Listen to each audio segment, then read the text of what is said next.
Welcome to This Week in Magic for April 5th, 2019.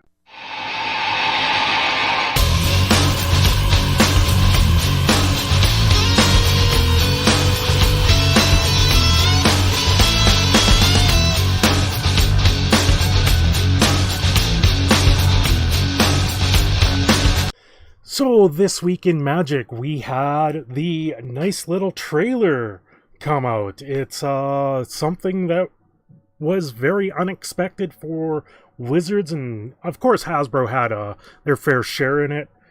This trailer being full animation from Wizards of the Coast instead of the old He-Man style still frames is a sight to be seen. It's been viewed over 6 million times at this point. Within the first 12 hours, it was almost at 5 million views. There was a second posting of it that they had to add the UK stuff to it, the censor and all that, just so they could show it there properly. Where the one here in North America is the one that went viral very, very quickly. It depicts the start of the War of the Spark and kind of shows Bolas landing down with his Eternals and everything like that. There's been a few critiques with Liliana, and the way she suddenly becomes this nice necromancer. And, those are two things that don't really go together. Nice and a necromancer, someone that raises the dead, isn't really normally a nice person. Yes, she is part of the Gatewatch. She is the one person that probably has more control over a lot of creatures in the Magic the Gathering world. But I gotta say, this trailer, just the way Bolas looks and everything looks in it, is amazing. You see the wisps there, those are, my understanding, would be sparks that people are losing, that Bolas is capturing in the vortex behind him. You can see the outlines on Liliana's face, which do kind of disappear at certain points during the trailer, and then they come back full force when Bolas realizes that she's reneged on the pack. It's a very neat effect with the girl on fire burning effect. It looks like she's turning to dust, very Avengers Thanos style dusting, but she's fighting it very well. So you can see that this is an epic battle about to take place. Gideon there on the bridge, that's a different story altogether. Another thing I did find this week with going for the War of the Spark is this poster. And you can see at the very top, you got Teferi, Vraska, Gideon, Liliana, Dovin, and the Wanderer, as if it's like a cinematic feature. So who knows if we're going to get something more from this. Maybe there's a full-length feature film, or maybe there's something more of a trailer coming out that's going to be a longer story instead of them just doing a snippet of a story online for us to read. There is the book that is coming out that's based around this, so there might be a good reason that book is coming out. Just so everyone sees it, we now have confirmed God Eternal Ortaka, God Eternal Kefnit, God Eternal Bontu, and God Eternal Ronus. So the Eternal Gods are going to be making an appearance. We know they're in the set. We've seen speculation on them. We've seen them in the background of certain shots that they have shown us. But from this poster alone, we do see that they will be in the set. They were mythics in Amoket. I expect them to be mythics here. Very much eternalized versions of the gods. Those were the four that were killed by Bolas, and it obviously looks like he's resurrected them, like the White Walkers resurrected the dragon in Game of Thrones. So there is quite a bit there, and we will see more of that coming forward. So with the Mythic Invitational, we had our first Mythic Invitational winner of $250,000 for what was a $1 million prize pool altogether. You got Andrea Mengucci. He's Italian. He won it with, I believe it was a mono white deck. I could be wrong on that. I haven't looked it up. Anyway, he won it. He's made top 8 appearances before, so this is a pro player in the first place. It was interesting to see. I did not watch it myself. As you can see here, the one photo that they have here, to me on my screens look like it's a little fuzzy. I don't know if that was the way they were streaming or what was going on there, but when I did tune in, to me it looked a little bit more fuzzy than probably what it should have been. So congratulations to Mangucci. Jeez, I gotta say that trophy looks absolutely sweet. Now he did have help apparently from his team with other Italian players. I'm guessing they're part of the team pro tour that does go around. And first thing he said he was doing with the $250,000 is buying a new computer. So this week we also had spoilers start, and the War of the Spark promos and packaging came out.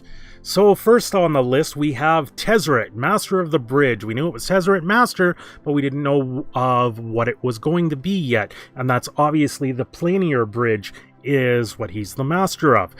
For 1 black, 1 blue, and 4 generic, you get this Planeswalker with 5 loyalty. He has an Anthem style effect, as do most of the Planeswalkers in this set. They have not all been spoiled yet, and they might have a little bit more to do with it.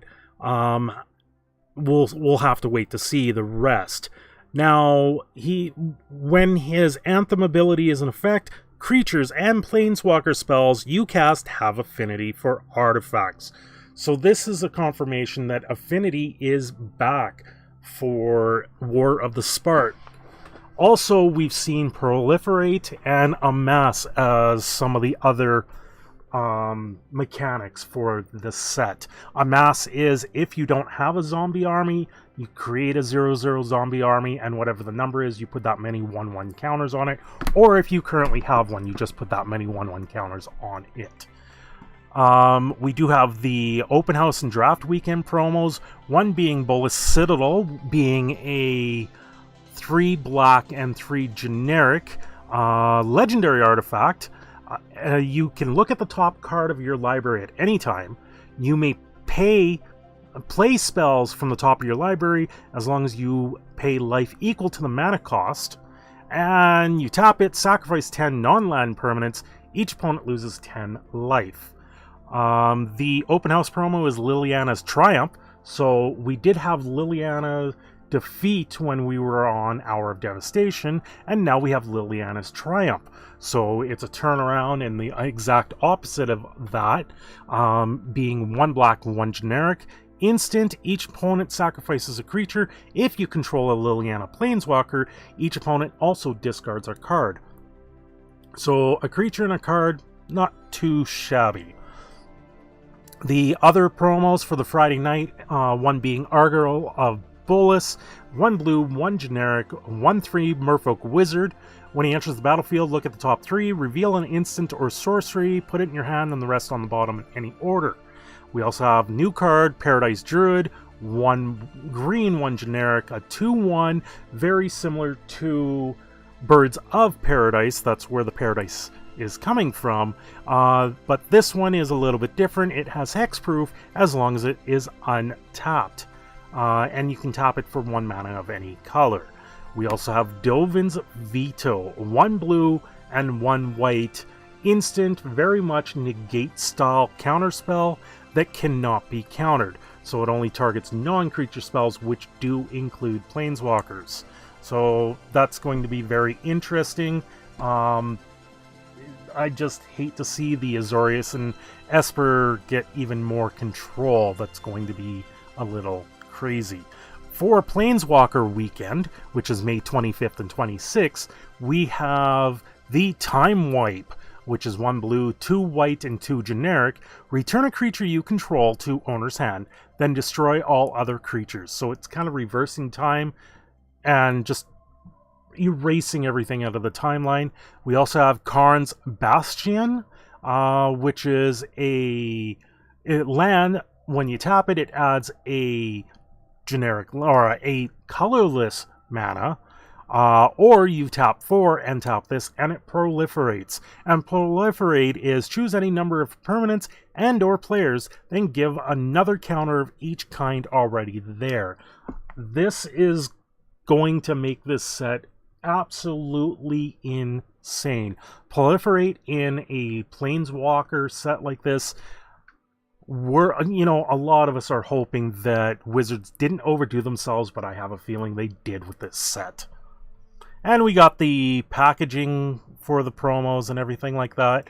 It is kind of disappointing to see Liliana kind of almost de-aging, and doesn't have that fierceness in her. In all honesty, it kind of looks the same look that Brie Larson had in all the trailers for Captain Marvel. I hate to say it. Then we've also got the spoiled arts. Gideon looks like he's almost dead. He looks like he's done almost a little too many drugs with this sunken skull that he's got going there. So I don't know what's happened to Gideon. He's obviously been battle worn or something. And then you got Tezzeret, standing there all Morgan Freeman-like again, which is pretty epic. And, this Gideon, how is that both Gideon?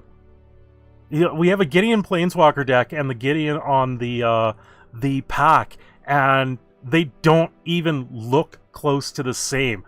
This looks like big beefy Gideon with blue underlay on his armor, more like a Gaston from Beauty and the Beast, and up here it looks like he's a drug addict cracked out on killing zombies and everything like that. So I don't know where Gideon's gone wrong, but it's obviously there's something going on there. I don't know if he's just been worn down from battle.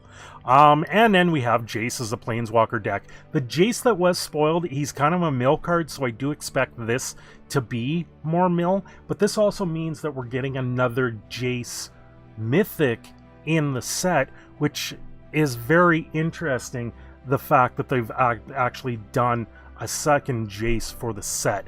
It would have been nice to see this as Ugin and Nicol Bolas, because those are kind of opposing. It would have been nice, but, it doesn't happen. And then we have the bundle artwork again. You see Bolas in the background there.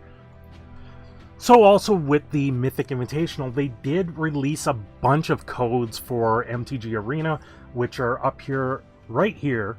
You have Super Scry, Parallax Potion, Starter Styles, Sparkle Druid, Shiny Goblin Pirate, and Foil Fungus. Each of these unlock certain styles to use in MTG Arena. It's that parallaxing 3D effect that they're giving.